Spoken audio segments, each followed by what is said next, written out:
Hello guys, what's up? So, welcome back ulit dito sa aking YouTube channel, no? So, kung bago ka pa lamang dito, ayan na, huwag mo kalimutang i-like ang video ito. And mag-subscribe ka na rin. Salamat. So, sa video ito guys, tuturuan ko kayo kung paano mag-recharge ng diamond sa inyong Mobile Legends account gamit ang regular load sa ating SIM card na Smart or Token Text. So, ito pala ang aking Mobile Legends account and tingnan nyo, meron na ako dito na 10 diamonds, no? So, ito yung basihan natin mamaya kung may dumagdag ba or successful ang ating pagbili ng diamonds. Okay. Then, dito mga sir, i-home nyo lang yung phone nyo. Tapos, punta kayo sa Google o di naman kaya sa Chrome.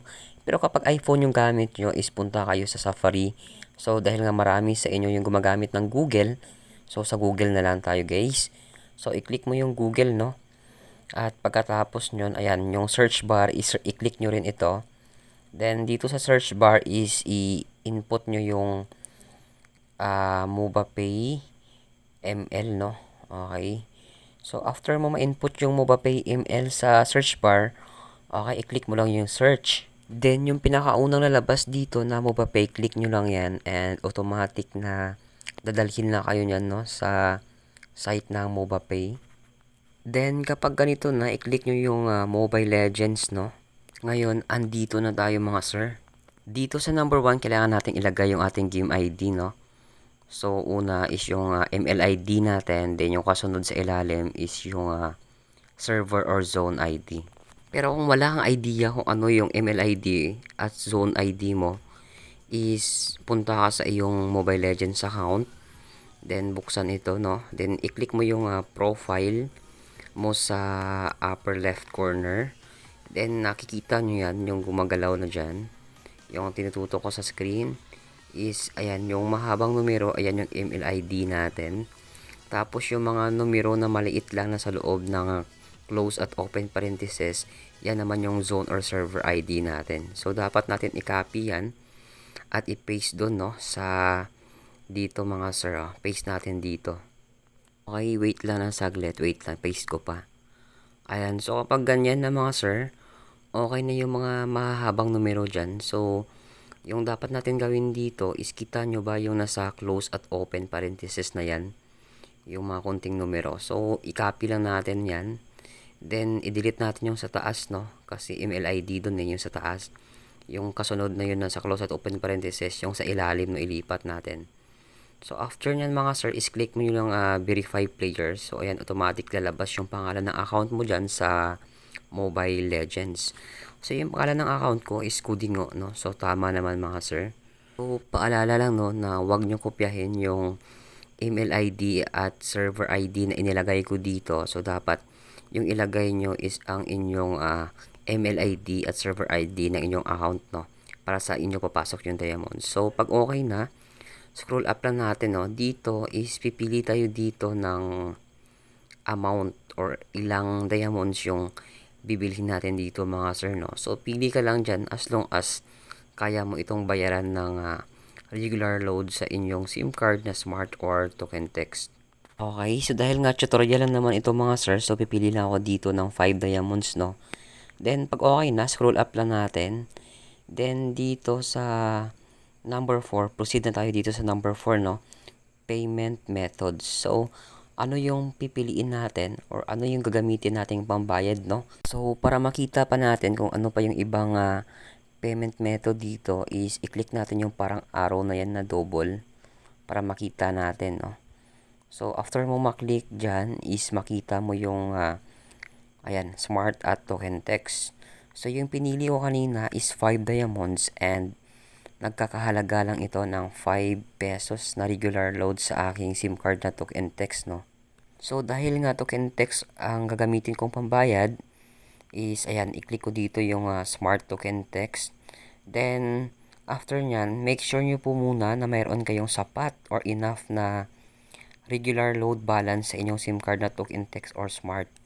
Kasi kapag wala kayong regular load balance, is hindi kayo makapagbili at hindi kayo makapag patuloy sa pag-recharge. So, kapag wala pa kayong regular load sa inyong SIM card, so magpa-load muna kayo sa tindahan. Sabihin nyo pa-load ng regular load sa aking SIM card na Token Text or Smart.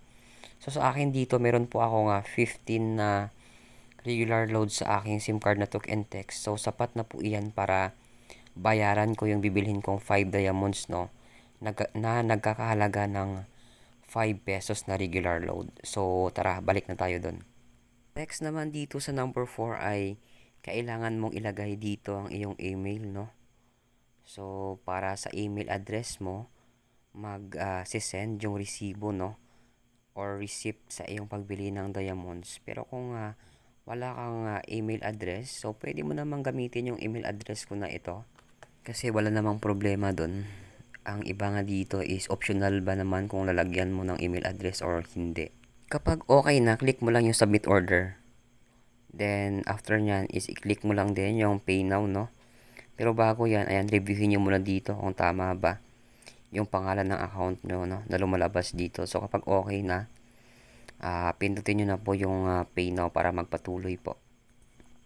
Kapag ganito naman yung lumabas is kailangan nyo nga ditong ilagay ang inyong cellphone number na talk and text or smart kasi dyan ibabawas mamaya yung pambayad natin sa diamonds na bibilhin natin, no. At sa SIM card at sa phone number mo na yon dadating yung code or verification or yung OTP para makapagpatuloy sa pagbili ng diamonds. So ilagay nyo dito yung cellphone number nyo at huwag nyo kopyahin sa akin, no. Then kapag okay na mga sir, i-click nyo lang yung next.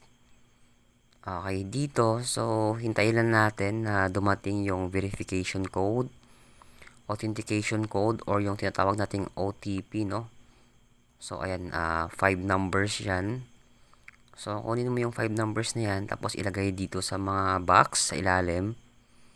So mahalagang ilagay mo talaga yung cellphone number mo, no, para sa iyo rin mismo darating yung OTP na mga ito. So kunin mo na mga sir, ilagay natin dito sa box na to. So after malagay, automatic yan na babawas or magiging successful yung pagbili natin ng tawag dito ng diamonds. So ayan na yung text message na successful na daw yung pagbili ko ng 5 diamonds at nagbawas na yung regular load na 5 pesos sa aking SIM card. So ayan, okay na. So para masigurado natin na pumasok na talaga yung diamond sa ating Mobile Legends account, yung gawin mo is i-restart mo lahat, no. I-restart mo na rin yung Mobile Legends mo. Okay, hintayin na natin na mag-loading. So ayan, tagumpay mga kaibigan. So kanina nga lang is 10 diamonds lang yung mayroon ako sa aking Mobile Legends account. Then as of now, naging 15 diamonds na po ito mga sir. So dumagdag na dito yung 5 diamonds na binili ko.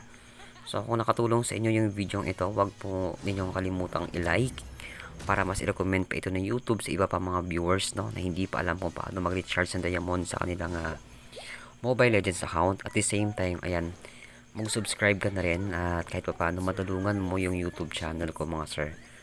So ayan lang ha. Maraming salamat talaga sa panonood and bye-bye!